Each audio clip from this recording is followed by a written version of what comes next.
This is Trend Following Radio, where great thinking comes alive. Nobel Prize winners, legendary traders, best-selling authors, and the pros that know what drive us irrational human beings. I am your host, Michael Covel. Not filtered, raw, honest. That's my passion.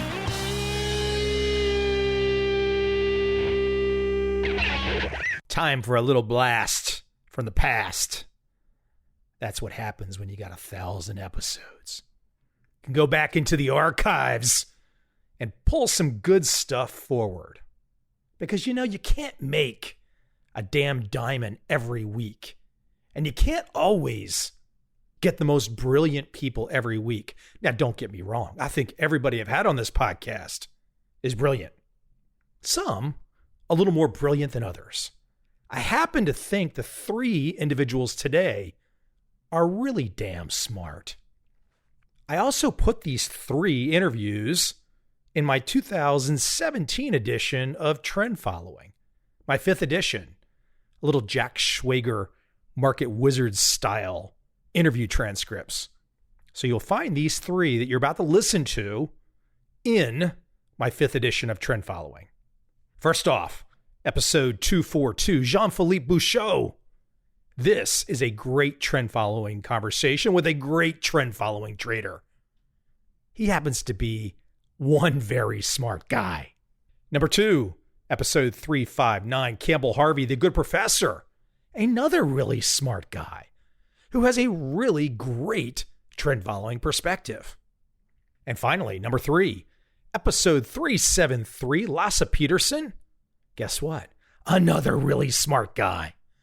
The good professor has a great book out. He also has had a nice connection with the big fund AQR.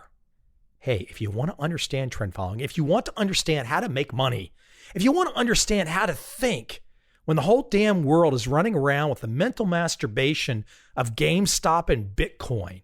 Now, there's nothing wrong with GameStop and Bitcoin. Fantastic trends.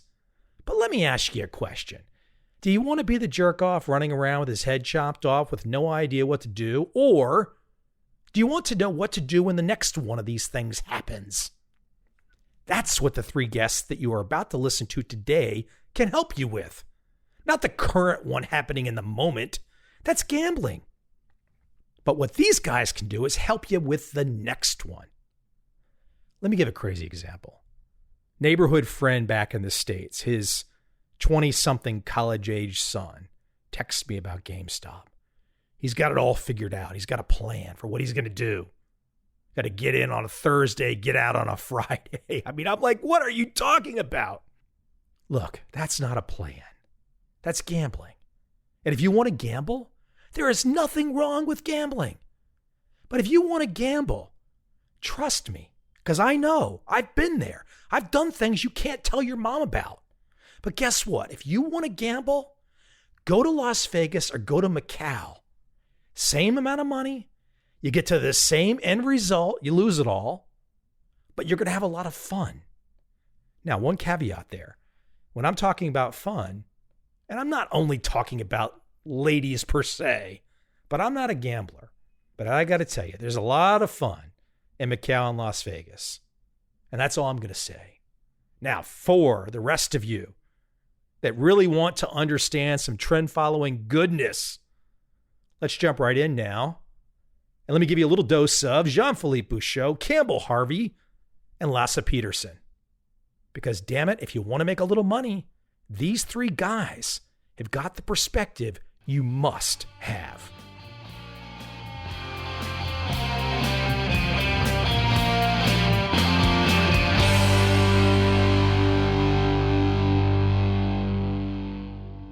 Today on the show, I have Dr. Jean-Philippe Bouchot. He is chairman of a multi-strategy quantitative hedge fund called Capital Fund Management. He's co-supervisor of the research team.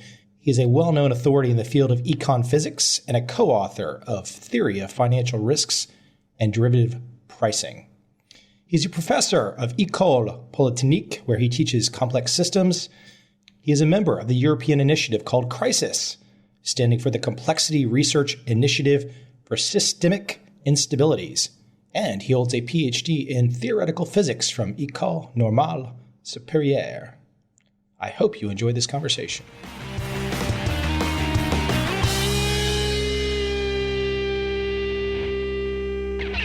So I want you to elaborate on your physics background, but bring that into this framework of classical economics. Classical economics, the rationality of economic agents, the supposed rationality, the invisible hand, market efficiency.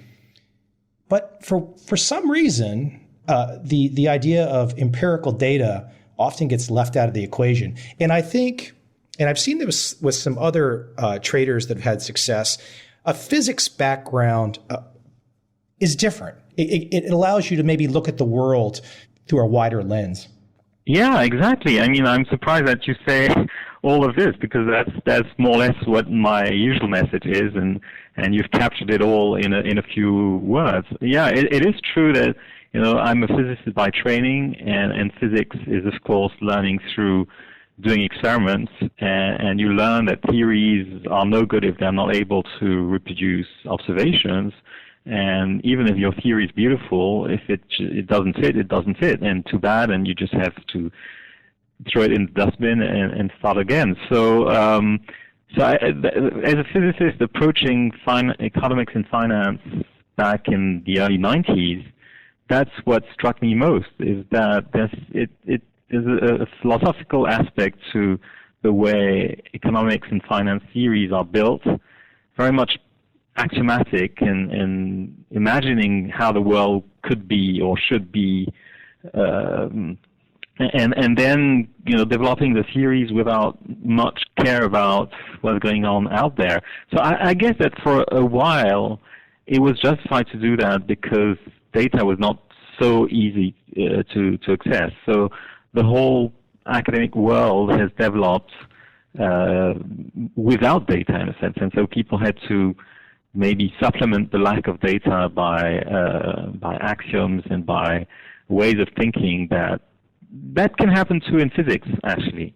But so perhaps I was fortunate enough to enter the field when data became very easy to access, and when looking at data and trying to make sense of data through a kind of vivid light on the failures and drawbacks of efficient market theory and Gaussian statistics, Black-Scholes, all this to me was quite apparent that it was not enough to understand the world. But you mentioned Black-Scholes model. It's still in use.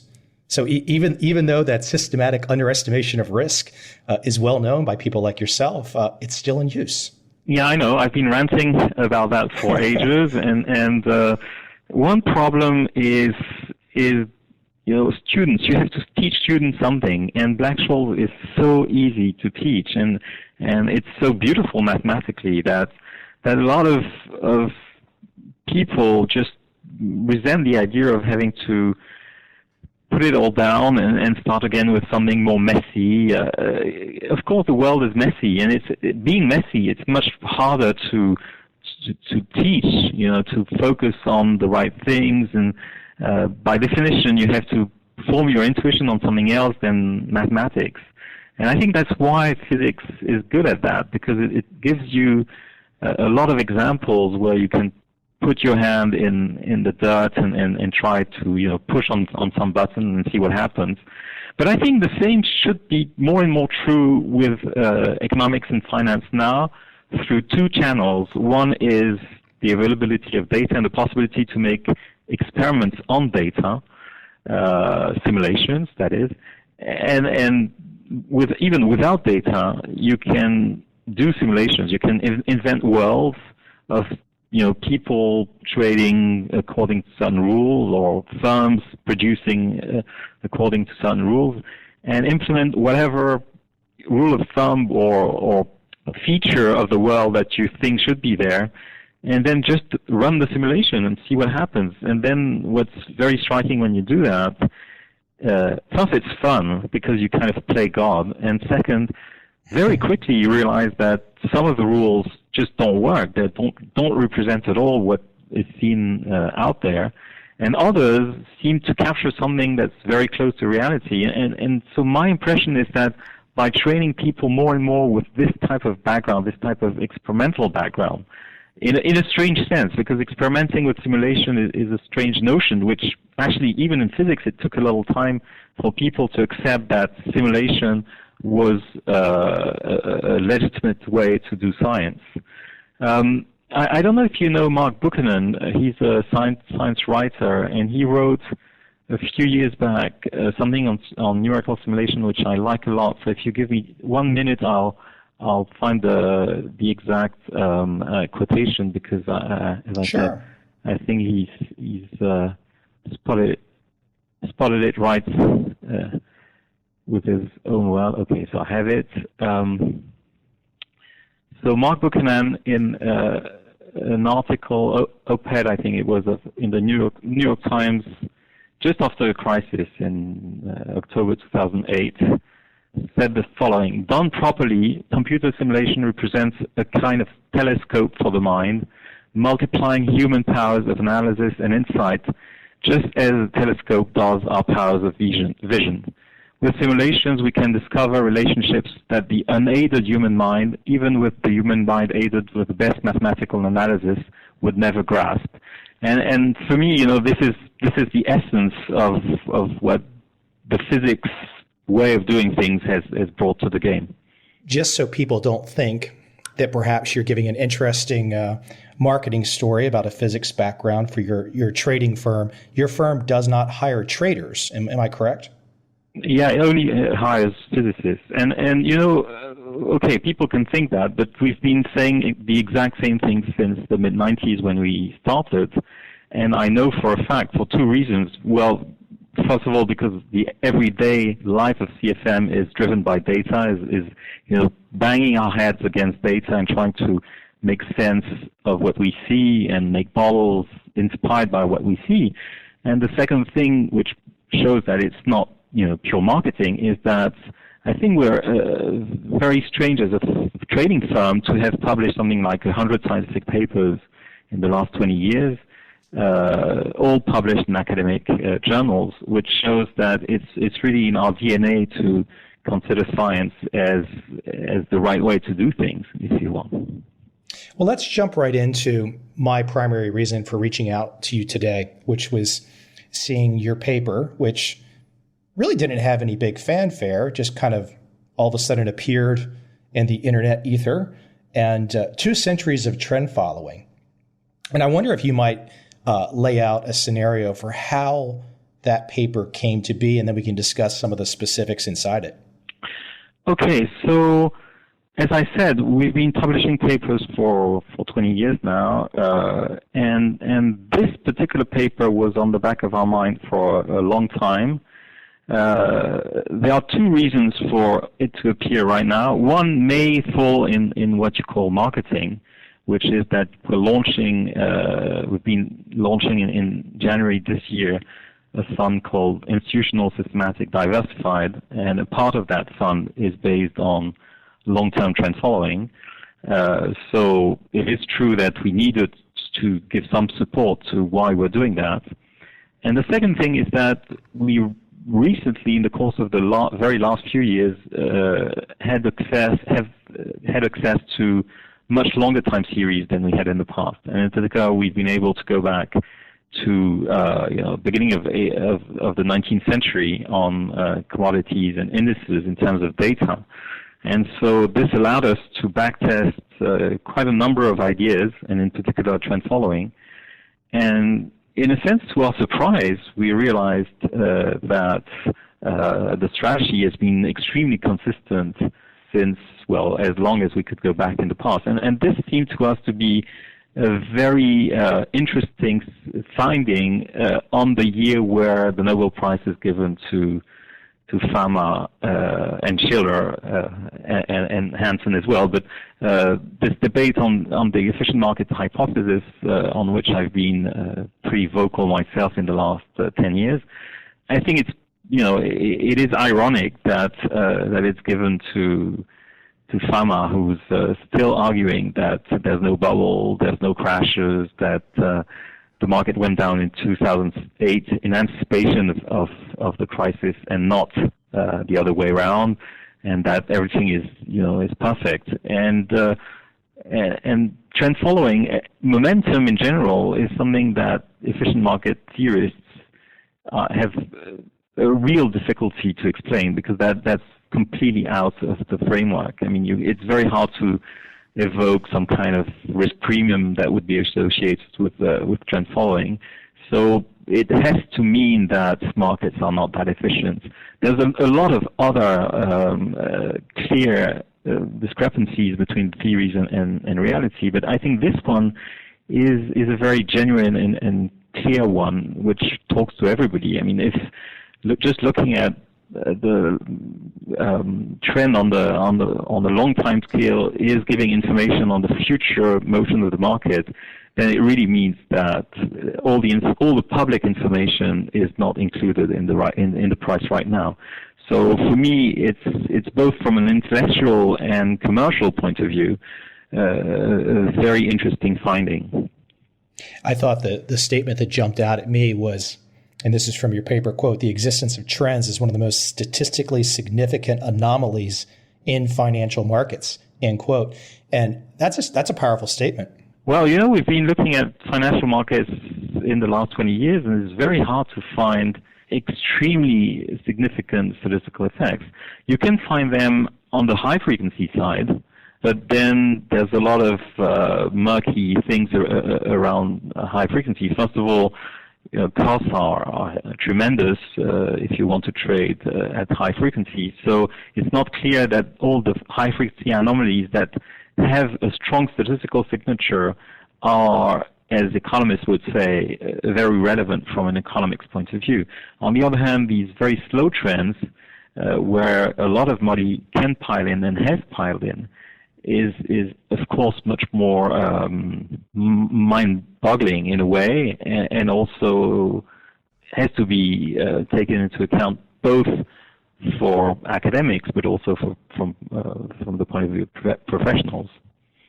A couple of the other interesting facts that I thought in the paper, perhaps this is obvious if data is going back to the early 1800s, but trend predates trend following, which I thought was interesting. I think also too, and I'll let you expand on that and expand on this, is the idea that it's actually a very small percentage of traders employing trend following models that make up the volume. So the idea of trend predating trend following, and that actually the traders using these models today make up a very small percentage of the volume.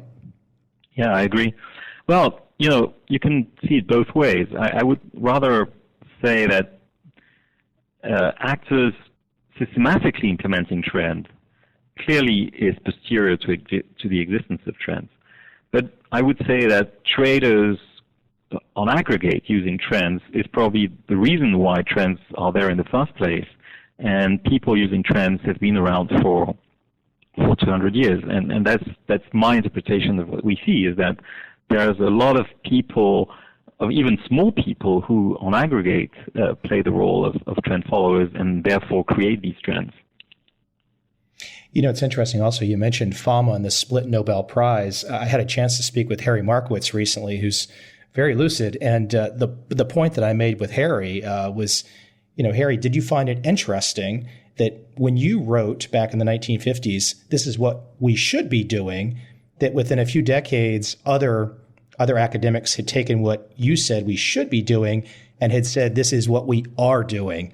And his response was, well, I think you're going to have to talk to the behavioral economist about that. He didn't want to touch it. But his point being is that, I never said this is what it is. This is what we should be doing. And other people interpreted it to come up with these, as you might say, these hard axioms that became rules, the foundation of the efficient market hypothesis. Yeah, it is a strange field in the sense that there's clearly interaction between what people do and what people observe, and the use of Black-Scholes in 1987 is another vivid example of how things can go wrong when wrong models are used. That's what makes the subject fascinating also for a physicist, because you have to go kind of one step further and try to understand how the models themselves might change the game. So actually, we came up with a simple model on how trend could lead to trend, or mean reversion could lead to mean reversion, and a priori both are equally possible. I mean, that it's not clear that we could imagine a world where people would follow mean reversion rather than trends, but it seems that humans have such a propensity to follow trends. There's a lot of very interesting psychological experiments where you can show that when a small child sees 3 points aligning on a line, it gives him pleasure. So there's clearly we're wired in to extrapolate past trends, and that's probably a way to extrapolate the motion of a tiger jumping on us or something that makes us alive today. So my intuition is that it's much harder to go against the trend than it is to follow the trend. And again, there's a lot of very interesting psychological or even biological experiments showing that there's a lot of things, hormones going in and out our body in the two situations. One when we're conforming to the crowd, and the other when we're not conforming to the crowd. There's a pain associated not conforming to what's going on.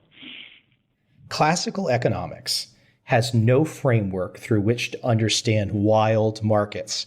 And wild is your phrasing. And I wonder if you could talk to the idea of classical economics not having the ability to have a framework to see those wild markets, to see through them. But how do you, when you use the word wild, what does that mean to you?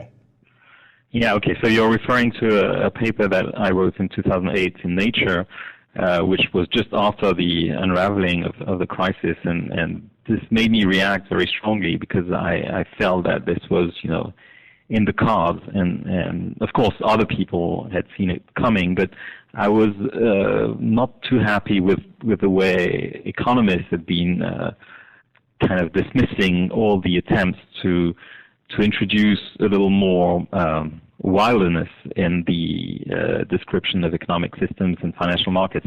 So actually, wild is a reference to Mandelbrot. Mandelbrot has introduced fractals. Of course, he's introduced also the idea of distributions without second moment, without variance, or infinite variance, and distribution with infinite means, and that's his classification of randomness, if you want. So he would call benign randomness the one that economists love, Gaussians and things where the average, where you can replace a heterogeneous system with its average. And we know, for example, this relates to the book of Piketty as well, that the distribution of anything in economics is so broadly distributed that very often it just doesn't make sense at all to replace a collection of people by an average people, by a representative agent would be the classical word. But coming back to Mandelbrot, benign randomness is the one that I just described, whereas wild randomness is the one that is difficult to tame. And it's difficult to tame because it's hard to speak about averages and variances. And so that's really what I was referring to when using the word wild. Now, why is economics in general not able to capture these big swings? It's very strange. It's because the models are constructed to be intrinsically stable. It's like, people insist on the fact that a rational world is a stable world.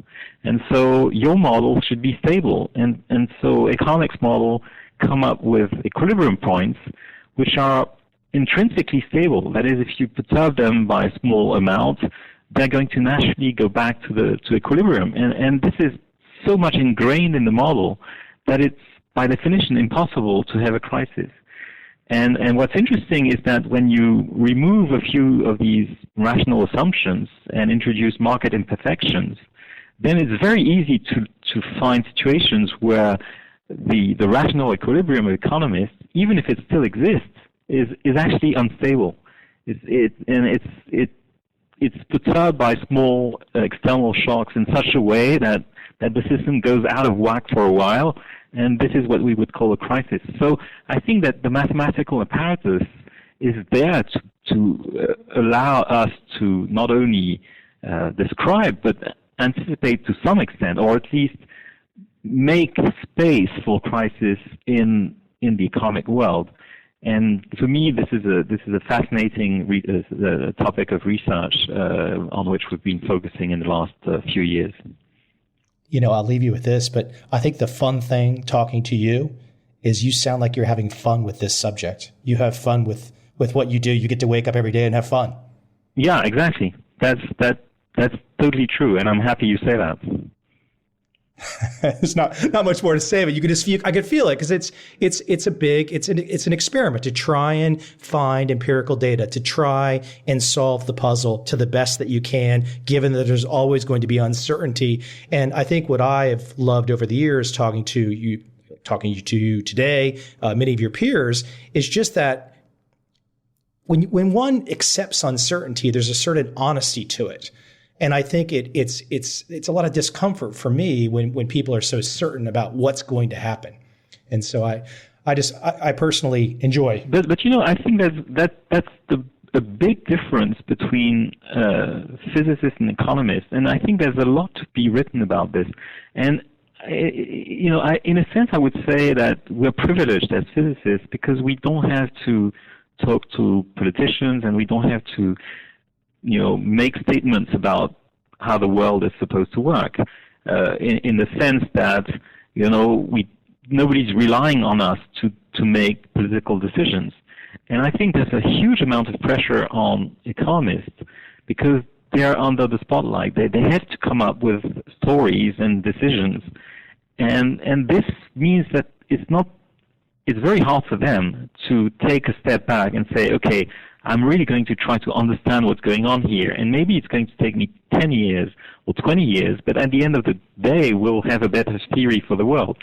And I've been said that by many people who said, okay, well, all this is great, but what am I going to say to my Ministry of Finance when he asks me about should I raise tax or should I do this or that? And it's true that it puts people in a bad situation because they can't think long term. And as you just said, as physicists by training, I think what we love is to be able to think that we understand something. And if we fail, well, it's okay. There's nothing wrong in failing. We know that the physics has had so many revolutions and so many things that people were actually convinced were true turned out to be wrong in the end. So it's an incredibly good vaccine against what you said earlier against certainty and a certain form of arrogance as well. I guess to some degree you're expecting failure, and maybe some of the economists don't want to. They can't acknowledge that there might be failure. Yeah, because the field is constructed completely differently for sociological reasons as well. Yeah. Hey, Jean, I appreciate you taking the time today. This was great, and I hope you enjoyed it. And I think the audience will enjoy listening to your insights, and hopefully we can chat again in the future as the wild. Very happy to meet you someday. Of course, we've liked your book, as you saw. It's actually referenced in our paper, and I'm very happy to have been able to talk to you today. Yeah, it was fun. I appreciate it. It was good chatting. To find out more information, you can check out the Capital Fund Management website. Also, to see the trend following white paper we discussed, 2 Centuries of Trend Following.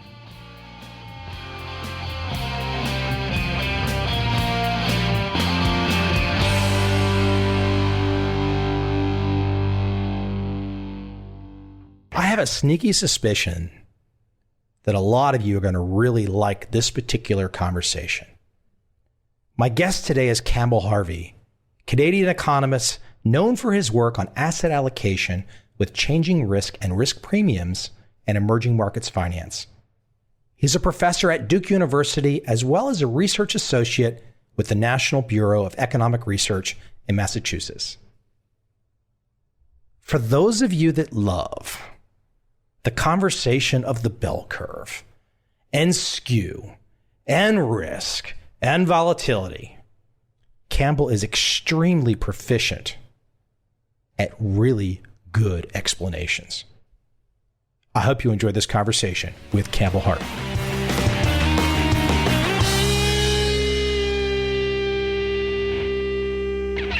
So listen, let me break this apart with you. You've got this interesting paper that I've come to be aware of called Evaluating Trading Strategies. And I want to kind of unpack how that started. And before we get into the trading aspect of that, I wonder if you could use the example that goes into football first and just kind of like let the audience slowly come into this thinking. Right. So there are plenty of sports examples here too. And maybe football is one of them, where like a team could have many wins in a row, or a quarterback many passes in a row. And the issue is that due to skill, or is it luck, or is it a combination? It's also the case that the quarterback could appear to do quite poorly in not making that many passes. That doesn't necessarily mean that the quarterback lacks skill. It could just be bad luck. Again, if you're evaluating in real time whether to pull the athlete or not, this needs to be taken into account. It is the same thing with investment managers, where you can outperform the market many, many years in a row. It's not clear that that's a result of skill or a result of just good luck. And it is a vexing problem in finance. How do we separate the skill from the luck? Before we get into your paper and the example that you have in particular about a particular trading firm, their strategy, I was just thinking as you were talking about beating the market for many years in a row, I'm quite fond of him. He's like some of my work. I've had a chance to meet him several times. He had a fantastic run at Legg Mason, and that's Bill Miller. I think he beat the S&P for 14 years in a row, I believe. But then at the end of the 14-year stretch, there was a pretty significant drawdown in the 2008 crisis. So I think this, as you make this point about skill versus luck, there's no doubt it's not an easy subject, is it? No. And look, it can be a combination. That's the thing. It's really interesting if you group the best performing hedge funds or mutual funds and then hold those for the next period and just keep on doing that. So you just buy the winners, like the extreme winners. You just have that as a strategy. Then what you find is that portfolio does poorly. Some of this is just luck, that the people at the very top probably were blessed with good luck. That doesn't mean that they're unskilled. They could still be skilled. Yeah. But they were skilled plus the luck that got them up there. And this is the way that I usually like to explain this. And suppose that you just like grab a whole bunch of dice, like a large number, let's say 36 dice, and you drop them on the table. And then you go pick out all of the ones that show 6. And let's say there's about 7 of them, and take all the other dice away off the table. Then you drop the ones that all have 6. And you're going to get a combination of 1, 2, 3. It's going to average of about 3. And think of that as the people that did really well. The 6s are the people that were at the very top, that did the best.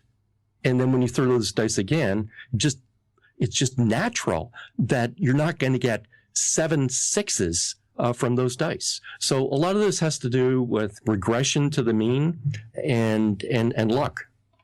You know, I was thinking of 2 very famed investors, traders. One very famous, one not so famous, but just as successful. Jim Simons at Renaissance Technologies. I mean, he's had math formulas named after him. He will come out loudly and clearly always say, hey, I'm a very lucky guy. That's not, as you just say, that's not taking away from his skill. And I could think of the most famous USA investor, the wealthiest USA investor. He also says, he says, look, I won the ovarian lottery. I mean, that's Warren Buffett. So there's clearly a piece of luck at play. And I think as we start to talk about, as we start to move into your paper, the notion of survivorship bias really starts to become an interesting topic, because, you know, if we are to look at particular trading strategies or particular traders, I always say to myself, and not in any way to take anything away from Warren Buffett, but there's not a lot of other Warren Buffetts. That's true, and I think that Jim Simons, Warren Buffett are probably they're up there. they are up there, and they are saying, "Well, I was lucky." I really that's a hard one to believe. I know Jim Simons. I don't know Warren Buffett. They do very different things. From what I know of Simon's operations, there's a lot of skill there, but as you say, it can be a combination of having skill and good luck. Well, you got to have a strategy. You got to have a strategy that's predicated.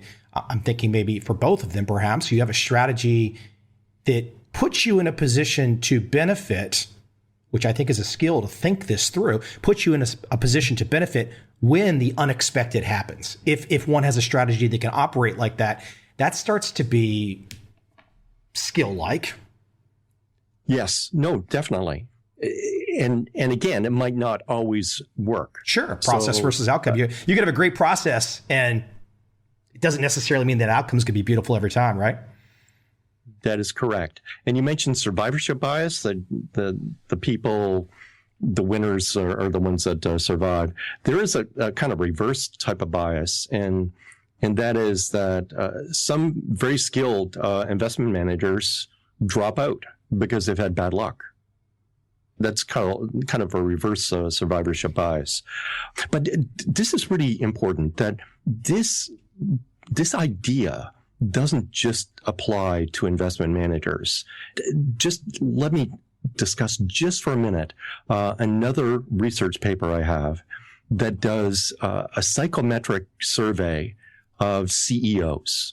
What my paper finds is that CEOs are hugely more tolerant of risk than the lay population, like by a factor of 10. It's extraordinary. And you can think of a scenario where these people that are very tolerant of risk enter a firm as a junior employee. They take a lot of risk, and some of them they get lucky, it turns out. Others, they don't get lucky and they drop out of the firm. And then these people that are taking a lot of risk with enough luck will rise to the top and be the CEO. Whereas the person that's risk averse never takes that extra bit of risk, never experiences the good luck, and is stuck in the middle of the firm. So this explains why the CEOs happen to be very tolerant of risk. The interplay of that plus luck, I think, goes a long way to explain kind of the kind of psychometric qualities of CEOs. You know, I can think of two very famed investors, heads of investment banks, who I think until the fall of 2008 were just, for the vast population out there that understood what they did, they were viewed as Prince Charming. Nothing could go wrong. Ace Greenberg at Bear Stearns and Dick Fuld at Lehman Brothers. I mean, these were guys that I think would fit right into the outline that you were describing. But then on the backside of an entire career of taking more risk, waking up one day and the dice come up different, huh? Yeah, exactly. And of course, risk is two-sided. So there's an upside and a downside. And this was obviously a negative realization. It's really hard because they were on a roll, so to speak. This could be bad luck, or it could be lack of skill. You know, as we were talking about the survivorship bias issue, and we're going to probably talk about that multiple times today, but I was thinking, you said, well, it could have been very successful investors, and then they drop out after a long, like the two I just mentioned, a long string of success, and then boom, they drop out because of. I sometimes think, though, that as another side of that coin, I often see that we'll talk about successful investors and then we'll say, well, survivorship bias, they're the lucky ones left. What about all the other guys that failed? The implication being that everyone that failed was as skilled and had the same technique or same strategy as those winners, which I think sometimes that's not, I don't necessarily see that evidence all the time. I think sometimes we just assume they were equal, but they're not necessarily equal or taking the same steps or strategies. Just another facet of this, right? Yeah, totally agree. It could be a much different strategy. But like in the end, that's what they choose. So you could think of every investor having a slightly different strategy. Some of them might be chasing real risk premia. Some of them think that they're chasing real risk premia, but it turns out that it's not. Others are chasing mispricing in the market that might be fleeting. Indeed, it might turn the other way, that once you start buying, all of a sudden, instead of something being undervalued, it's overvalued. So there's just a myriad of different strategies out there, and some of them will turn out because they should turn out, like capturing a long-term risk premium, and some of them will turn out just by luck. You're just excited in terms of your research. Was it random? That's correct. So I think that we don't do a very good job at basically questioning the performance and basically saying, was this due to luck or was it due to skill on both sides? So this is very important. So we look at these investment manager stars and think that they've got a huge amount of skill, and we don't consider the other side. How much of that is luck? As I said, goes both ways, where and you know how often this happens, where you hire an investment manager. You look at the track record. It's a wonderful track record. You're comfortable with the track record. You invest with the manager, and then they have like 1 or 2 years of subpar performance, and then you fire them. And as soon as you fire them, the next year they do great. Well, what's the story there? Well, it's a simple story of just like I mentioned with the dice. You have a couple of years of bad luck. Indeed, in the track record, there's probably a couple of years like that too. But you tend to ignore that. You fire the person at exactly the wrong time and you pay the price. So investors just don't do a very good job of attempting to weigh the balance of luck and skill. Okay, before we get into your paper, I want you to put your professor hat on for a moment. And I think one of the reasons that perhaps so many people get confused is that we want to think in terms of this nice normal distribution, because it works great for weights and heights and all this kind of stuff. And it's just fantastic. Everything's just normally distributed. But in the real world of asset management and trading and investing, there's something called skew. Why don't I let you run with it here for a few minutes as you're opening up to the class for the first time to try and unpack a little bit of this wrong thinking about the normal distribution and what skew is exactly. Sure. And this is an important component of my own research. There's a path-breaking paper published in 1952 by Harry Markowitz on how to kind of optimize a portfolio. That paper led to a Nobel Prize for him in 1990.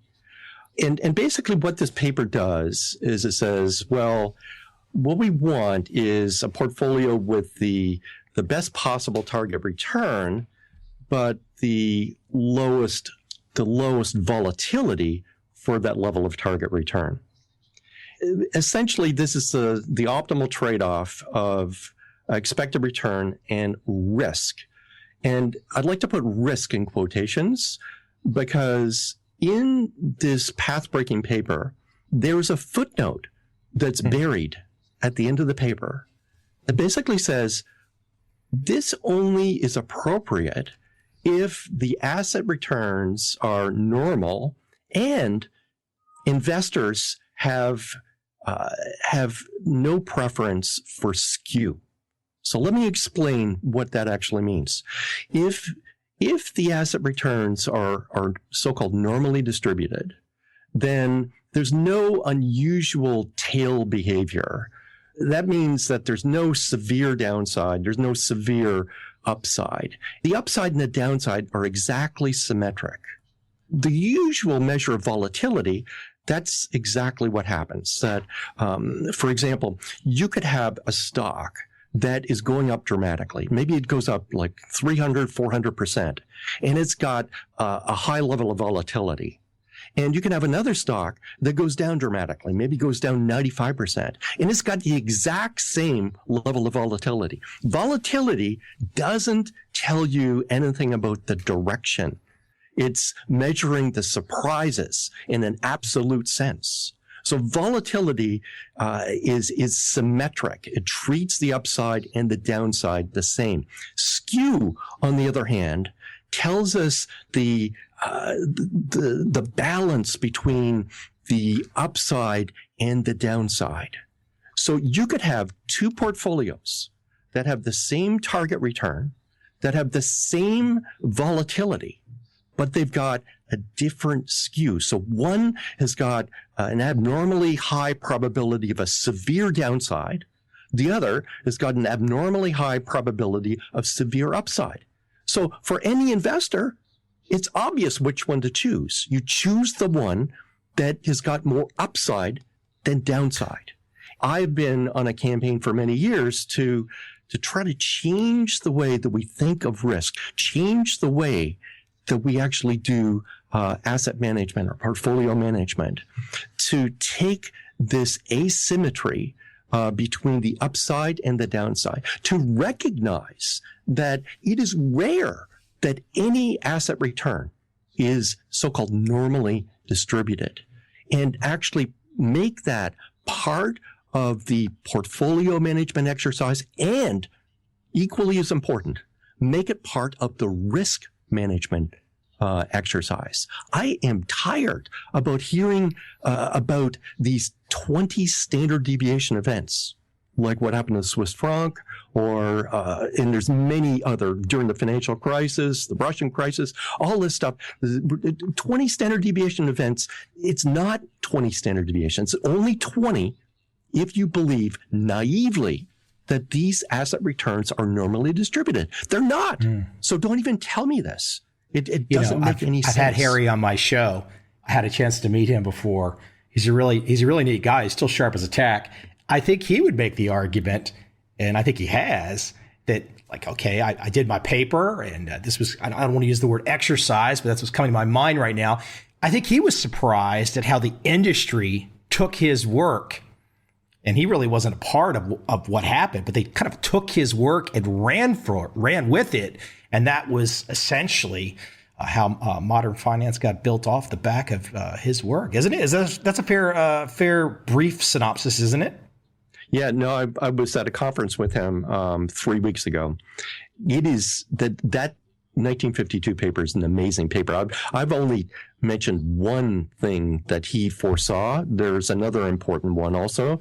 Yeah, I think that this was like a simple framework that he proposed. It works under special assumptions.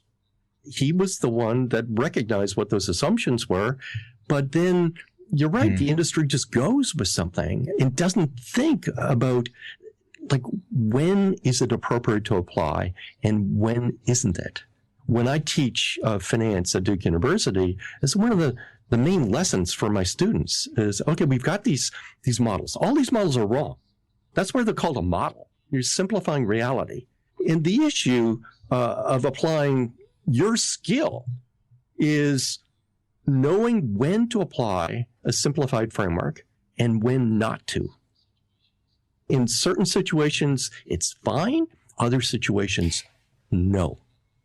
So I think that Harry is really the father of modern finance, and that paper is just an incredible piece of work, given that he saw not just the usefulness of his simplified framework, but he saw basically how to take it to the next level and to incorporate this idea of skew. Let's jump into, as I mentioned in the beginning of this episode, your paper, Evaluating Trading Strategies. And it did catch my eye for one thing in particular, which is your early example. And I want you to explain how you selected this. And I want to make sure that, I assume that I knew the advisor that you were talking about, which was AHL, which is a managed futures trading operation owned by Mann out of London. That was the example, right?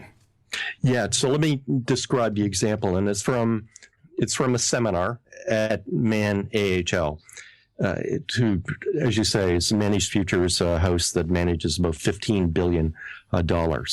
So at AHL, they look at strategies all the time. They think very deeply about this luck versus skill.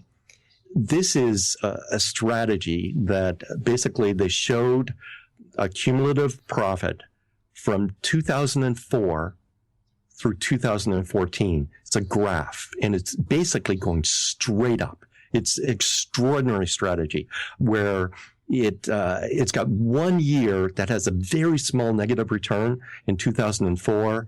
It knocks the ball out of the park during the financial crisis. It's got about a 15% annualized return, 15% volatility, so a so-called Sharpe ratio of 1, extremely consistent. We're looking at this strategy, and you can see people's head nodding. Yes, this is the sort of thing we want to put some capital on. And then the very next slide is really surprising. It adds to this graph the other 199 purely random strategies. So all of a sudden, this graph that was just one line going straight up is added 199 things that basically are centered around zero. The exercise was to simulate 200 random strategies with a target return of 0. So every single one has no skill. It's purely generated numbers and a 15% volatility. And you see the very top one, the very best one, is the one that was shown first. And then you see at the bottom, there's a terrible one that earns 15% negative, and everything in between. And the idea is that just by pure random chance, and that's what the random number generator is doing, by random chance, you're going to see strategies that look great. You need to be very careful in a company. If you're doing internal research, what you don't want is your researchers sifting through hundreds of strategies and just picking off the top one. Because when you put money on that top one in real time, it's going to do poorly. Now, this was AHL presenting this information. You were at an event? Yeah, because again, they're leading edge in terms of thinking about luck versus skill, and this was part of an exercise on how to avoid overfitting of back tests. So that's why that exhibit is there, because it is a great example that you could easily be fooled by random strategies. What is your perspective, just as a kind of little interjection here, what is your perspective, your thoughts about the work of Nassim Taleb, the black swan thinking? Oh, well, it fits in really well with my work on skewness. He talks about so-called black swan events. And again, these events that are like negative 20 standard deviation events, it doesn't make any sense unless it's a normal distribution. Because within a normal distribution, the probability of something like that happening is like one event in the life of the universe, which doesn't make any sense. So he's talking about these things that are basically not, you don't necessarily see them in historical data, but then they happen. A so-called negative, you could think of it as an extreme negative skew type of event. So that works in really well because his view of the world, as my view of the world, is that it's not symmetrically distributed, it's not normally distributed. So I think that that's important. Coming back to the point you were making a second ago, though, I think when you have researchers, you have someone massive. I use a third party example, a TradeStation software, and people start inventing strategies. Most of the top traders that I've talked to, and I was looking at AHL, I've had a chance to talk to the H and the L in AHL. But I was thinking that you really need to have an economic thought process as to why this particular strategy might work. So, for example, if we were talking managed futures, we've been talking skew. Many of the managed futures trading strategies obviously are trend following in nature, and they're predicated on not really knowing what's going to happen next. A lot of their risk premium comes from hedging. I mean, other hedgers out there. I mean, people can make arguments about where their source of profits come from. But I mean, there's a thinking, a long-standing thinking that goes behind this particular strategy. And I think you're making the point that, hey, if you just sit down at your computer and you really have not even philosophically thought through what the strategy is, and then you only want to trust some random systems that come up and there's really not a thought process behind those systems, you can wake up in some trouble. Even if initially all your investors are sold on the idea of 15% returns and 15% volatility, and that sounds great, and you raise $1 billion. But if there's not a sound economic thinking behind what the strategy is, we all know what's going to happen. That's correct.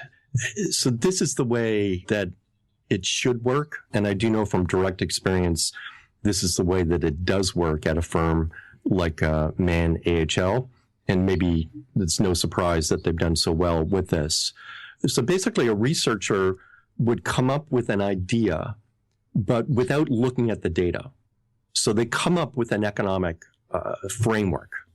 And then they actually pitch that framework in a seminar. I'll call it that. It's like an academic seminar. They will get feedback, and then the senior people will actually decide whether the economic idea makes enough sense that you actually go to the data. Let's say it does make sense, then the firm will give the researcher what's known as a random partition of the history of the data. So they will give bits and pieces of the history to the researcher. The researcher will then test the economic idea, and this is the so-called in-sample testing. And then there'll be another seminar. The results will be presented of this exercise, and then a decision will be made whether to give the rest of the data to test it in the so-called out-of-sample. So it might be killed, or it might go ahead to the out-of-sample. So let's say it actually goes to the out-of-sample, and let's say it does well. Then there's a further stage where it will be invested in, but only invested with internal money. So it's multiple stages that you actually have to go through until it gets to client, because you really don't want to put anything to client trading that might be a result of luck, because you don't want to disappoint your clients. All the incentives are running the right direction to do the best possible thing for your client. I want to go into a couple other issues as we wind down. I was giving a presentation in Singapore this spring, and I was speaking about the managed futures trading strategy of trend following. And at the end of the presentation, this young lady raised her hand, and she just had this look that said she probably had been at Duke in one of your classes and really, really was bright.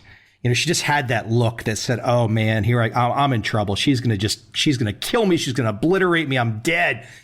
And she raises her hand, and she immediately shot herself in the foot. And I want you to kind of explain why. But she immediately was like, "Okay, can you tell me about the Sharpe ratio of these strategies?" And I wanted to do a Vulcan mind meld and just say, hold on, let's don't just immediately assume the Sharpe ratio is the be all end all. Let's at least pick apart the pros and cons of the Sharpe ratio. But you could just see the indoctrination as she asked the question. Yeah, incredibly naive, but this is the way it is in industry, and like on both sides, buy side, sell side, that people will look at an investment, look at the Sharpe ratio, which is the expected excess return, usually over some benchmark, divided by the volatility. So they are only considering the volatility risk. And let me tell you the type of trouble that gets you into. If you do like the Sharpe ratios of different investment styles, or maybe even like hedge fund returns, you'll see a wide variation in the average Sharpe ratios. You'll see gigantic Sharpe ratios for things like convertible arbitrage, but more modest Sharpe ratios for things like managed futures. And the reason is very clear once you expand the way you think about risk. Managed futures has got positive skew. And it's almost by construction, because when things are going up, you're buying.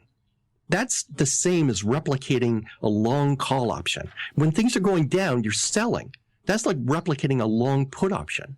So effectively, you can think of managed futures as something with a long straddle like performance, which has got positive skew. So they do really well in market meltdowns, and they do well when the market's going up sharply. So that is something that is rewarded by investors. They actually like that. It provides a hedge. Whereas these other Sharpe ratio, very high Sharpe ratio strategies, they can have severe negative skew. So for them, you need to have some extra return on average, because investors really don't like that severe downside. So you cannot compare two strategies based upon a Sharpe ratio if they have different skew properties. The Sharpe ratio does not take that into account. Indeed, it's very similar to what we were talking about earlier with the simple Markowitz framework, where you look at expected target return divided by volatility. Volatility is not a sufficient metric for risk. It is part of the story. It's not the entire story. If you make the mistake of just looking at volatility, then it's going to lead to a portfolio that will disappoint you. You know, I was thinking back to that example I just mentioned with the young lady, and the moment I started to try to unpack the conversation, the Sharpe ratio, and talking about upside volatility, the blinders went on. It was just like, don't say anything else. I didn't know if it was I didn't want to listen, or I don't understand, or I've already got my mind made up. It was just, the indoctrination just strikes me. Well, it's complicated, because this sort of discussion is not even in the textbooks in finance. It's kind of surprising. So you can go through a top program.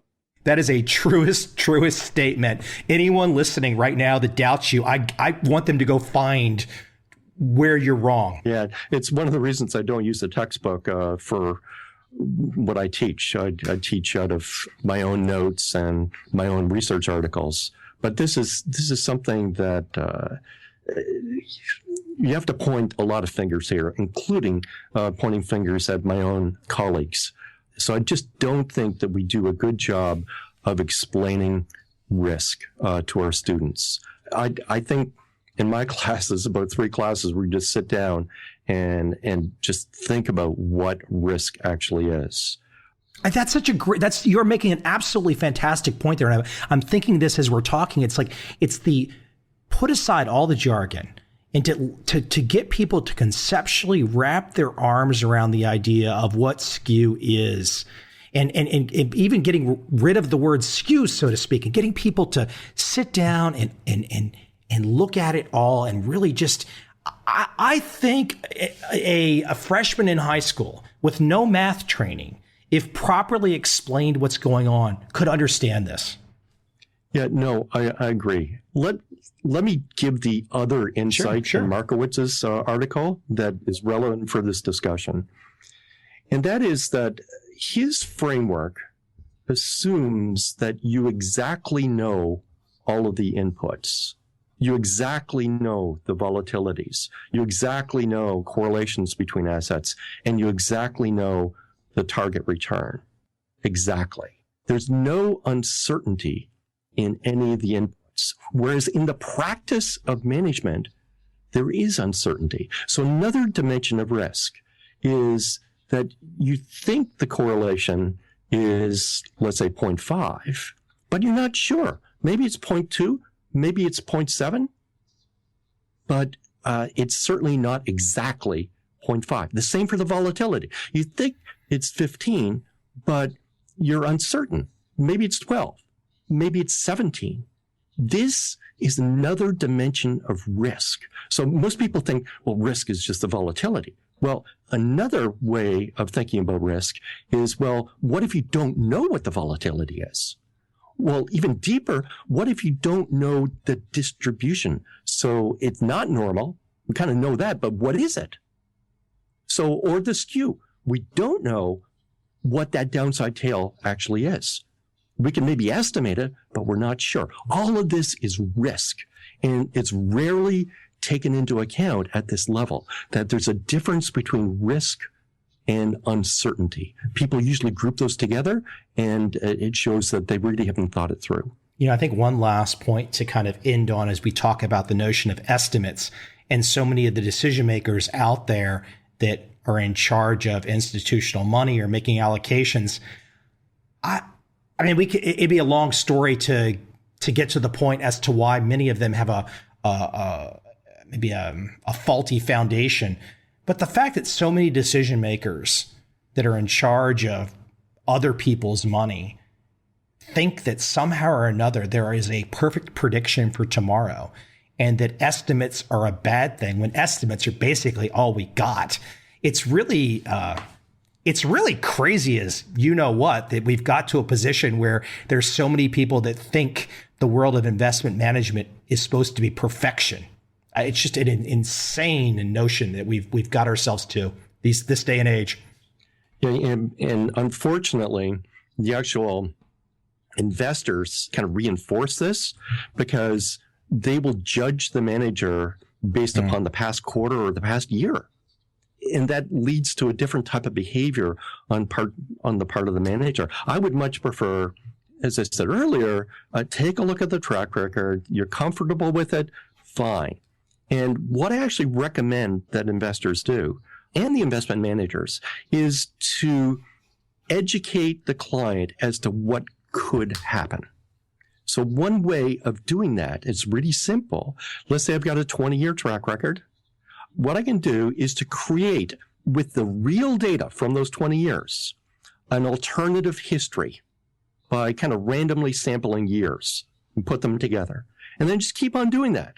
Then it gives you a way to look at what things could look like given the track record. So then when it actually happens, maybe you've got 2 years in a row of substandard performance, you can look at the history and say, well, gee, that's not unusual.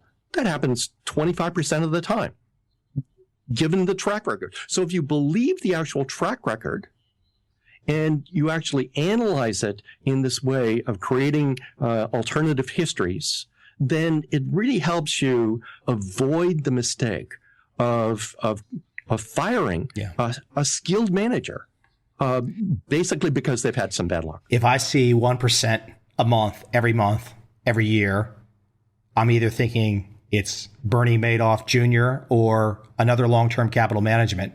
You just can't make money every month. I mean, maybe there's somebody with a high frequency shop that's got some insane advantage that no one else has, but it just doesn't work that way.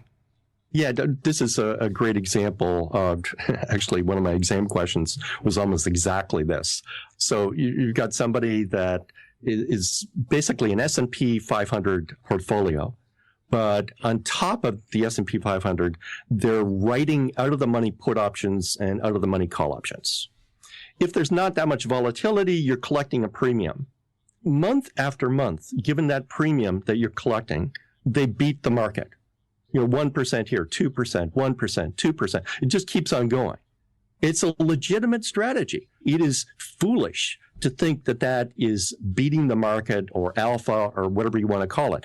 That's called taking risk, because if the market goes severely down, then you've got these put options you have to pay off. It magnifies the downside of holding the S&P 500.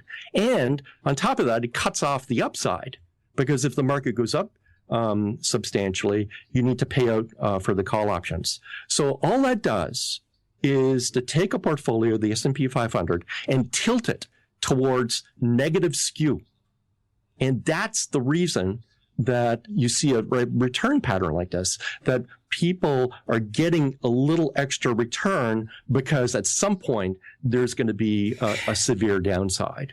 So I think that is important to take into account. It's cliche, but that free lunch thing really isn't so free. So, hey, Campbell, listen, I appreciate you coming on today, and I hope you enjoyed the time. I really think people are going to like this episode. You are a pro's pro in terms of interviewee, so I appreciate you coming on. Where can we send people to check you out, more of your work? Where's the best place for them to go? I know you got a Wikipedia page up, which probably leads to everything, but you fire out the URL. You could go at Cam Harvey on Twitter. That would, and my blog is called Garden of Econ altogether. I hope you come on again. I'm going to have to start checking out your papers. It's a difficult subject, but to break this down, and maybe I'm too far in the clouds too these days, I don't know, but to break it down and try and get these subjects unfiltered and to make sense is a challenge.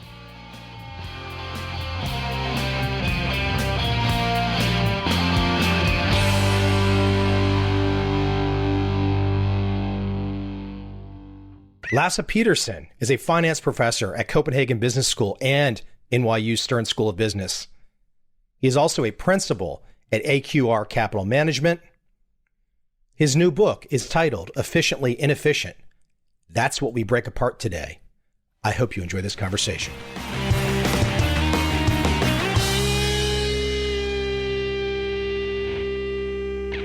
Efficiently Inefficient, the title of your new work from the last few months. I think obviously you're breaking some, I guess you could say it's some new ground, but obviously we've all seen in the last year or 2 years where the Nobel Prize was split between Fama and Schiller. I'm guessing that there was a certain inspiration for your title from that. If not, tell me the inspiration.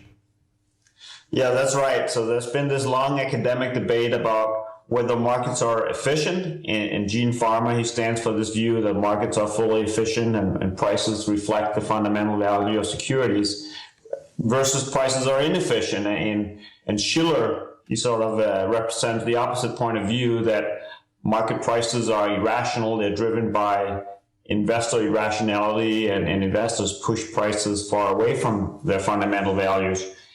I have a great respect for both Farmer and Schiller. I know them both well. But I wanted to sort of take a different point of view, one that is somewhere in between, but also tries to be well defined, saying that market prices are neither fully efficient nor completely inefficient, but they are inefficient enough that smart asset managers and active investors have a chance to beat the market and be compensated for all the costs they have associated with actually becoming informed about asset prices and trading.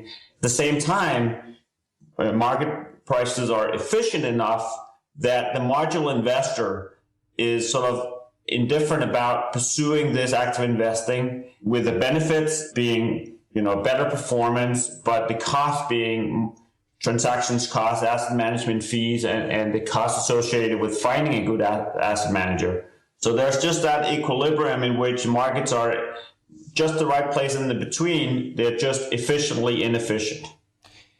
For the audience, so they know a little bit about this, your new work, Efficiently Inefficient, you do profile and you have a kind of a Q&A session with some very prominent names. And I want to quickly rattle those off, from Lee Ainsley, Jim Chanos, Cliff Asness, George Soros, David Harding, Myron Scholes, Ken Griffith, John Paulson. obviously some of the biggest names out there and all very different styles. And we don't even have enough time today to break apart all those different styles. I'm going to kind of pick a few with the distinction that you're drawing that you just described. How did these great traders, these great managers with such different styles, and I'm thinking in particular in this work, George Soros and David Harding are pretty dogmatic about, hey, the efficient market hypothesis is fill in the blank, bad word. So I'm curious, when you would explain your perspective, how did the managers and traders feel about your perspective? Yeah, that's a great question. So definitely you're right that many of these managers, they would certainly not feel that markets are fully efficient. They feel very strongly that their job is to beat the market, and they succeed in that job, not because they're just lucky, but because markets are not efficient. You're right, David Harding spoke particularly strongly against the efficient market hypothesis. I think a lot of these guys at the same time, though, are sympathetic to this view that, yes, there is a scope to have edge, but very efficient to exploit these market inefficiencies. That's sort of another interpretation of the title. And I think they're actually quite sympathetic to this view. They don't think that just anybody off the street can easily beat the market. You have to be really efficient to actually accomplish that. Were you familiar with and had met with and spoken with many of these managers and traders? Of course, some of them clearly very well. The full suite of them, were you intimately familiar in terms of having conversations, or was a lot of the interviews brand new with these particular managers? Obviously, their styles and what they do, but I'm just curious about your connection with them. Yeah, you're right. I certainly knew of all of them. They're all extremely famous, as you say. I knew some of them well. I knew Cliff Asness. He's my colleague at AQR Capital Management, so he was the one by far I knew the best. I knew Myron Scholes quite well through my meeting him at academic conferences and in other connections. I also knew John Paulson. He endowed a chair at NYU, and I was lucky enough to actually hold the John Paulson chair. I was a John Paulson professor at NYU. So I met him in that connection. And I think several of the others I have never met. And so it's really exciting and fun to meet these guys and get their perspective on how they invest, and really try to get an opportunity to ask them exactly how they do it, and how do they get their edge, and what motivates them, and what are the key drivers of their success. Was there a common theme developing in how they thought, regardless of style and technique? Just a very big picture question before we dive in. Obviously they're all very smart. They're all extremely driven and ambitious. I think they're all disciplined and clear thinkers. In terms of their investment styles and methods, they're very different, but I think there are some common themes. Even though, they use very different words, I think a lot of them are using trading strategies related to value investing and momentum trading. So Cliff Asness, of course, has actually written academic papers and was one of the discoverers of momentum trading in stocks, together with a few other academics. And so he talks a lot about value momentum, but, a guy like George Soros, he will talk in very different terms. He will talk about trading on boom-bust cycles, for instance. But when he says he's riding the boom, in some sense, he's being a momentum trader. And when he positions himself for the bust, at that point, he effectively becomes a value investor. When you think about Lee Ainsley, who's the famous Tiger Cop, has done very well trading stocks globally. Obviously value investing and thinking about the quality of those companies is a key driver. Value is also, a key driver for a short seller like James Chanos, who basically thinks about, which companies are overvalued, which companies might be fraudulent or have some a little bit too creative accounting and so on. He'll want to short those. And in shorting overvalued firms, he's basically taking the short side of being a value investor. You bring up a great point about terminology and jargon. I can think to the classic phrase that Soros uses, reflexivity. I'm sure, it's a term that's been out there. There's a certain philosophical bent to it. He's written several books. But I think a great place where you can take apart some of the jargon and perhaps with your best professorial hat is the different types of momentum. And AQR is obviously known for both types, frankly, and quite a bit of not only the trading, but academic work. Why don't you, for the audience, give people, you mentioned Cliff and the type of momentum that he discovered, but time series momentum, the type of momentum that might be more commonly called trend following. Can you compare and contrast those two types of momentum for the audience? What's called momentum in stock trading, often it's also called cross-sectional momentum, basically means looking at the different stocks out there and seeing which stocks have outperformed other stocks. And then you will tend to go long the stocks that have been outperforming, while at the same time shorting stocks that have been underperforming. And then you're basically hoping that those outperforming stocks over the last, let's say, 6 to 12 months will continue to outperform over the next month. So that is to be compared with what's called time series momentum, which basically means looking typically at an index, whether it's a stock index or a currency or commodity, and basically seeing if it's been going up in value, it's been trending up over the last year, let's say. So time series momentum is related to looking at every security seen in isolation, whereas cross-sectional momentum is looking at relative outperformance. And the difference is, for instance, if let's say the whole stock market has been going down, and a cross-sectional momentum investor, he might go long stocks that have been dropping less in value. So it might be, let's suppose all the stocks in a given universe have been actually going down. Some of them have been going down less, so those are outperforming. A cross-sectional momentum investor would buy those and short those that drop by more.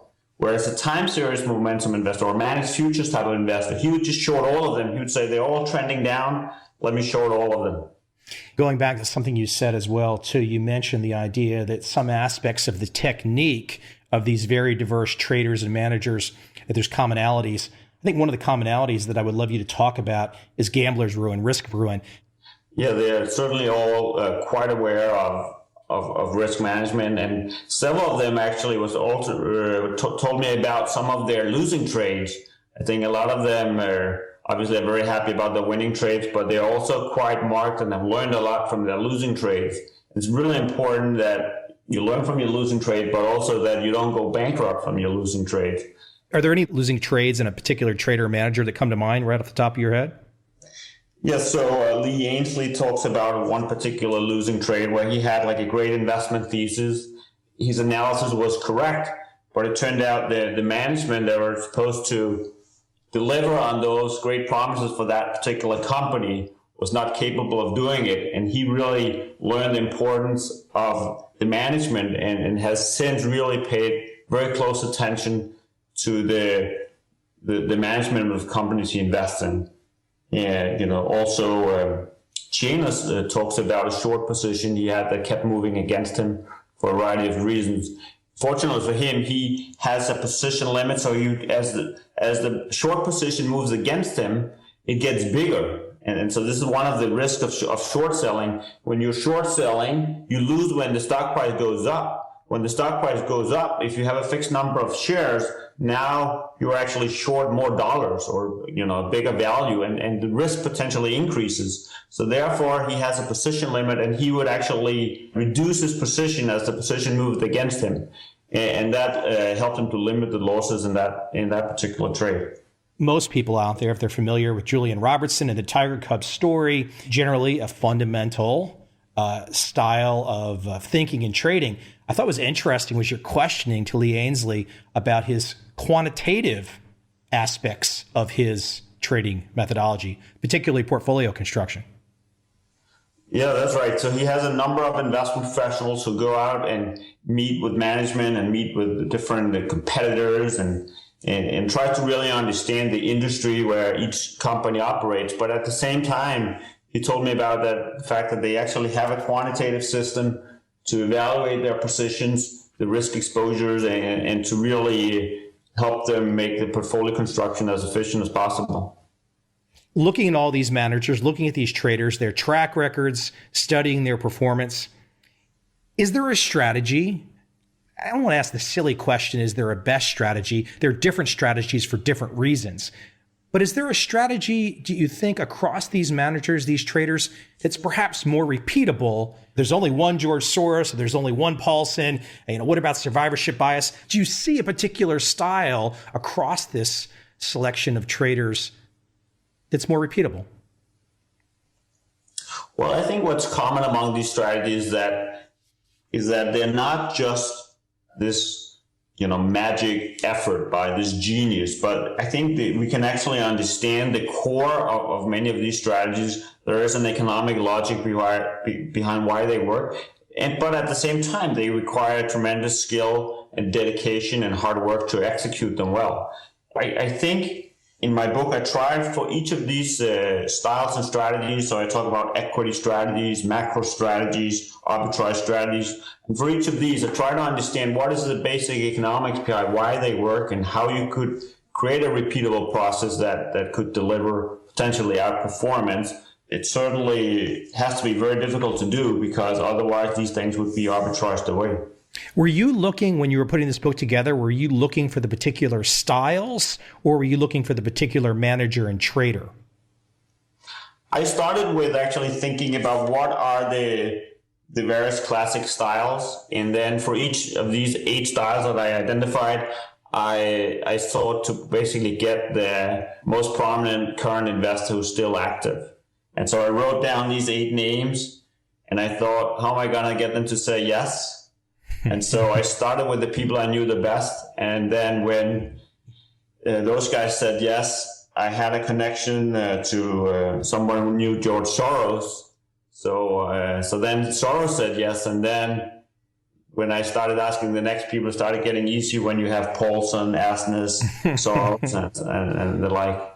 Yeah, it's true. I mean, there's a certain, to put that together, anyone that does something like that as someone who's written a few books and does a podcast, there's a certain method to the madness, so to speak, to put together that roster. Something that Cliff brings up that you have as a question, and you're talking about the difference between the real world and the academic world. I like his answer because, we can go back at a performance track record, for example, and you can look and say, well, there was a 3-year flat period or there was a significant drawdown, but then you came out of it and everything was okay. Cliff points out that it's in the real world, it's not so easy to just look at track records like that, is it?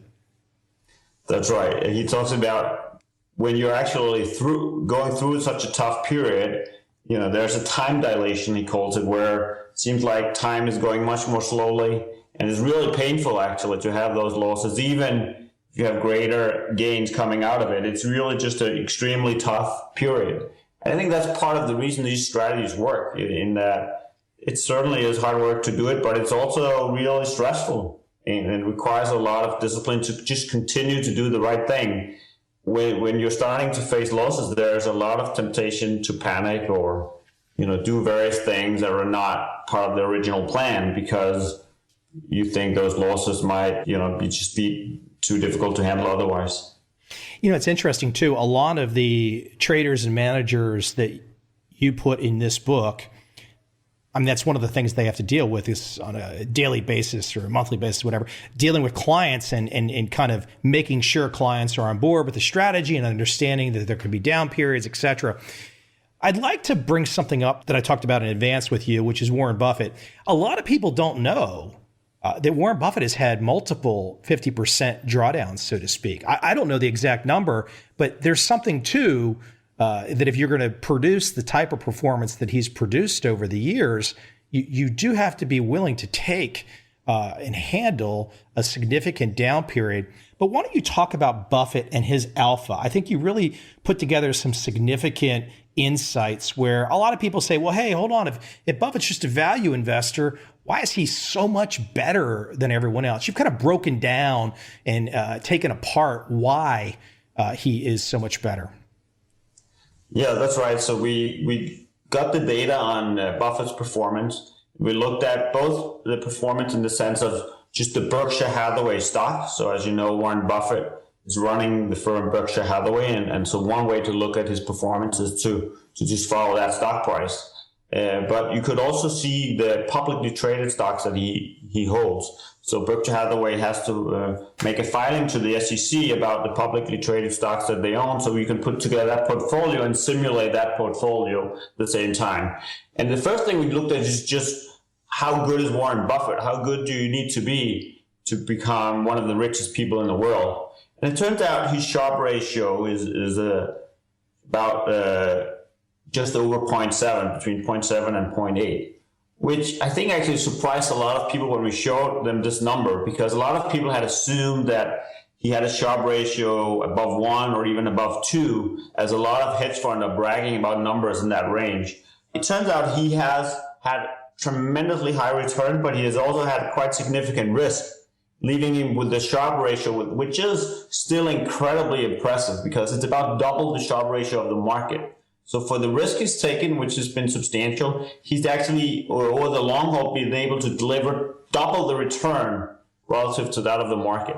So it's really an astonishing performance. And our research doesn't in any way try to diminish that incredible accomplishment.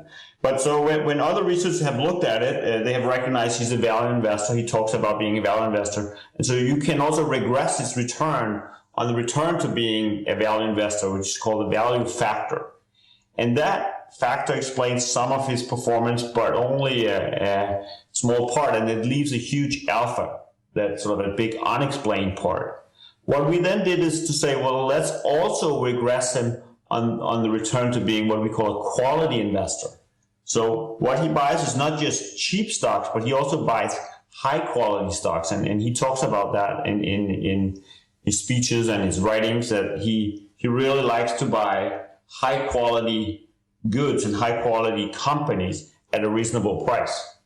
When we actually regress him on both sort of the standard factor, including the value factor, as well as this what we call quality minus junk, and also a factor that captures sort of more safe stocks, what we call betting against beta, then it turns out we can actually explain a large part of his performance and basically get a strategy that looks very much like his performance and has an ability to explain almost all his alpha.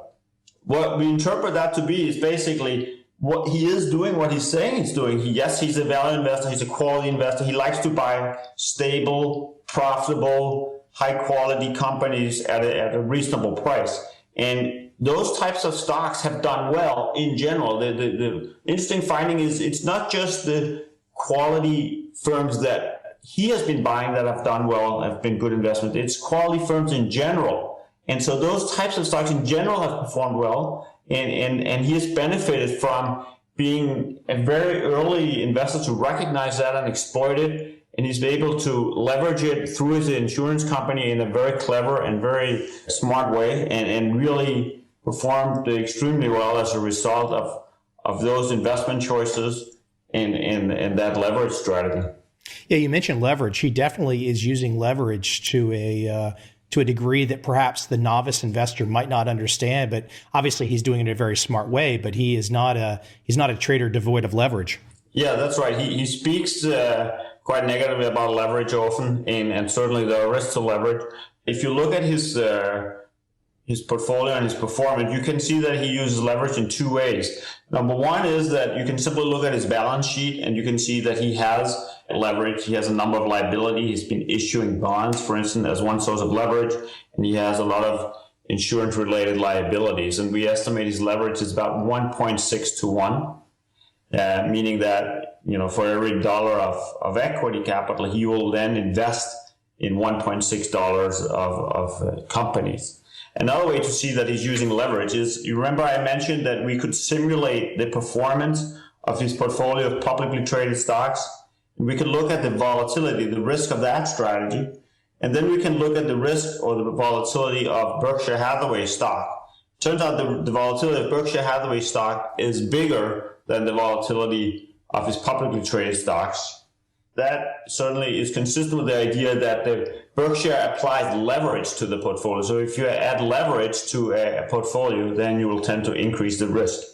And so that sort of ranking of the risk is consistent with leverage. It's just a tool, and he's using the tool wisely. That's right. Yep. I want to go into this notion of back testing, but I first want to start with a quote from Cliff Asness. Quote, "I think that good quant investment managers can really be thought of as financial economists who have codified their beliefs into a repeatable process. They are distinguished by diversification, sticking to their process with discipline, and the ability to engineer portfolio characteristics." For those traders out there today that call themselves more fundamentally driven or value, is there anybody that's not back testing their world in 2015? Yeah, I think there's a lot of discretionary traders that will look at a unique special situation that you might have a very hard time back testing there. So if you're an event-driven trader and there's a new type of event, perhaps you can't back test that, but perhaps you can still convince yourself that you're buying something at a discount to its fundamental value. You're relying on the general principle that sort of buying things cheap has worked over the long term. You might not be able to backtest in a more scientific way this type of strategy if you're trading a new type of securities and so on. So I think actually probably still the majority of investing is done in a more discretionary manner. Do you think, though, that guys like Harding, guys like Asness, with this mindset of testing and this quantitative mindset, is it slowly making a dent in the consciousness where perhaps investors in the future are going to say, you know what, we want more than the discretionary ability. We want to really understand from a scientific. Are some of the guys winning over the headspace, or is it still in the early stages, so to speak? So I myself, as you know, is a quant investor. I am a strong believer in using scientific methods to evaluate investment strategies. But at the same time, I try to keep an open mind. So I don't want to say that one method is better than the other method. I think you're right that the more scientific way of investing has basically made large inroads over the last 20 years. But at the same time, I think there is a role for it. And I personally have a great respect for some of the more discretionary traders that, when Chanos, for instance, is finding, funny things in the accounting numbers in a way that you can't really get a computer to do right now, or when other discretionary traders are doing things that cannot easily be codified in a computer because it's more relying on more soft information or different, case-by-case type of analysis. I personally have a great respect for that also. And so I'm not sure that will gravitate to everybody investing in one way. I think investing fundamentally will have many aspects, and it's driven by people having different methods and different points of view. And that's basically what creates a buyer and a seller, that there are all these different ways of doing it. Let's talk about the role of hedge funds in the economy. The typical understanding, clearly not for those that know, but for the typical understanding, there's often negative press, especially at chaotic moments. And words like speculation will be thrown around in a really negative sort of way. But there is a role for hedge funds in the economy, and it's not just necessarily the investors themselves that invest in the particular fund. I mean, some people might say, "Hey, why should I be concerned with assorted hedge funds? I'm not invested in these." Or talk about, from a big picture standpoint, we could talk about this all day, the role of hedge funds in the economy. Hedge fund can play a very positive role in the economy for a number of reasons. I think, first of all, our free market economy basically allocates resources based on prices. If somebody invents a drug that can cure a particular disease, he may not have enough capital to pursue that cure, but he can, this is a very promising idea that others can understand, he can then raise a lot of money through the capital markets and then build the factories to pursue that idea.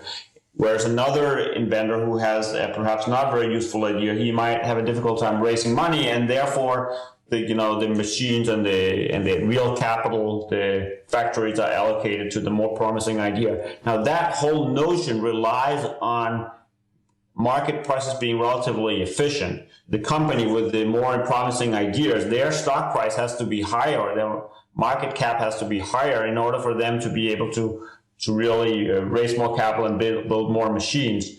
And so this is incredibly important for the market economy. And hedge funds and other active investors are tending to buy low and sell high, so they tend to push prices in the right direction, making markets more efficient. And again, that's just incredibly important. They help to provide liquidity, make it easier to buy and sell for investors, make it easier for people to save for retirement. A lot of large pension funds are invested in these types of vehicles, and hopefully hedge funds and other active investors contribute to their performance, although of course they take large fees and they keep a lot of the benefits for their own sake too. So I think certainly fair to say that investors should be very concerned about the fees and to what extent that they themselves enjoy the benefits of those investment strategies. You ask a question to David Harding in the book, and you ask the question essentially is, does your research suggest that it's better to have the same type of model for every instrument, or is it better to have a very specific model for each one? Why don't you talk about his response and your feelings about the response, your experience as well? Yeah, so I agree with his response that it's very important to have a very robust model that works across a number of different securities. It's often tempting to really tailor your strategy so it looks like it's the best for every asset. You might want one particular managed future strategy for gold, another strategy for wheat, yet another strategy in commodities, and so on. If you try to do something like that, you might get an extremely good performance in your back test, in your simulation of what would have happened in the past, because you're able to tailor this. But you might be exploiting a lot of noise, a lot of randomness, and you might actually end up with a model that works less well going forward in the future when it really matters, when you're actually trading for live ammunition and when it's really important that your model works.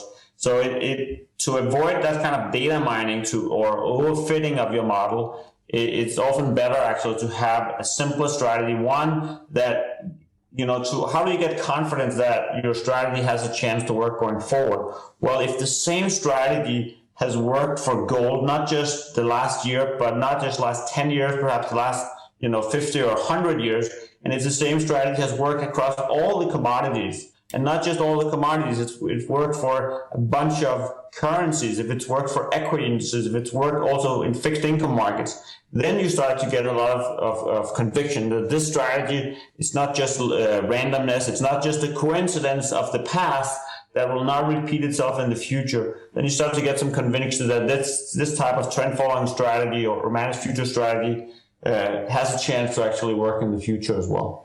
You were a part of the AQR study, the Century of Evidence on Trend Following, yes? That's right, yeah. Was there anything in terms of going into that project? I mean, you obviously had ideas about how things might unfold. Were there any elements or insights going through that process, doing that research, doing that study that surprised you? Well, it was a quite exciting project, actually, because we had been doing a lot of research on what are the best trend following strategies and showing that some relatively simple trend following strategies actually have performed extremely well over the last 20 to 30 years. And they've worked on average, not every year or every day, but on average for every instrument we looked at, which is sort of unusual. You sort of think that it's going to work perhaps at the portfolio level, but not necessarily for every instrument in the portfolio. But we found this very consistent performance even at the instrument level. So we were thinking about, wow, this looks really robust, but how can we get even more conviction? How can we get another out-of-sample study? Of course, one out-of-sample study is just waiting and looking at the live performance going forward. We didn't have the patience for that, so we said, well, let's actually go ahead and collect data, historical data on prices that are earlier than what we had looked at before. So rather than looking at just over the last 20, 30 years, let's look at a full century of data. We were a little bit worried, of course, that what it seemed like such a robust result maybe, didn't work the 60 to 70 years prior. But to our surprise, it actually had worked really extremely well also historically, and about as well as in the more recent sample. You mentioned in your book about the arms race and high frequency trading. I think there's an arms race amongst trend following managers to see how many centuries they can go back, right? I think you guys inspired with your first paper. I think several others have come right after, huh? That's right, yeah. One of the things in your conversation with George Soros, he talks about that you should not risk a significant part of your capital. Therefore, if you have a good run and you're making a lot of profit, you can risk your profits more than you can risk your capital. You know, that's a very classic time series momentum trend following type thinking, a very quant thinking. Did you talk to Soros about the implementation of his strategies? Because, I mean, he has this very philosophical view. Did you talk to him about implementation at all? Yeah, I think he has a different way of implementing it, not so quantitative, but he's also very concerned about, the downside risk versus upside risk. So what he's really hoping to find is a strategy or a bet that has a big upside potential and a limited downside potential, and then put on a lot of money into that bet, like he did on the British pound. And he talks about, he had the courage to really put such an enormous position on the British pound, because if the pound broke, he would make a lot of money. But given that it was trading in a band, there was almost no risk that it would make a large move going against him.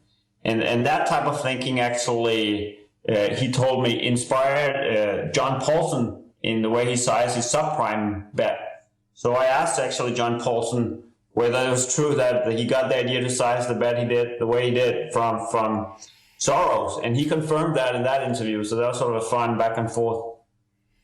Yeah, it's those kinds of guys. I think everyone has to look with deep admiration, because many of the traders that you talk about in your book would not have the latitude to take those kinds of bets. There's a certain discretionary element. I can use some interesting sports metaphors and some kind of randy language to describe it. But let's just say it takes a certain amount of gusto to do what those guys do in terms of their big bets, doesn't it? It definitely does, yeah. And to keep riding at them when they've made a lot of money, to not just fold but be satisfied, but really just keep the bet on until it's really delivered its full potential. Is there anything else that you would like to tell the audience about this work in particular? I mean, like I said, throughout this conversation, people are just going to have to get it and read it. It's dense. There's a lot of different directions that you go. Is there anything in particular that you want people to understand before they read it? I think definitely. I hope people will find it interesting if they would like this combination of interviews with what I view as the 8 of the best managers out there, combined with sort of the economic thinking that goes behind those strategies and a more thorough analysis of how would you actually pursue those strategies, and what does it tell us about how markets work and how efficient capital markets are. Where's the best place that people can go to find out more about you and your firm? Clearly the book is on Amazon right now. Where can they go? I have a personal website, lhpedersen.com. AQR is obviously at aqr.com. Appreciate your time today, sir. Thank you.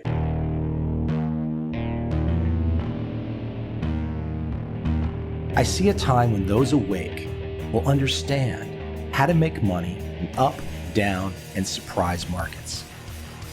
Whether new trader or experienced, college student or financial advisor, protecting against a crash or just trying to make a lot of money, trend following offers everyone an answer in uncertain times. To get started immediately, send me an email, michael@covel.com. I will send you the right trend following steps to take along with my free video. But if you want to buy and hold, trust the government and trust Wall Street, this is absolutely not for you.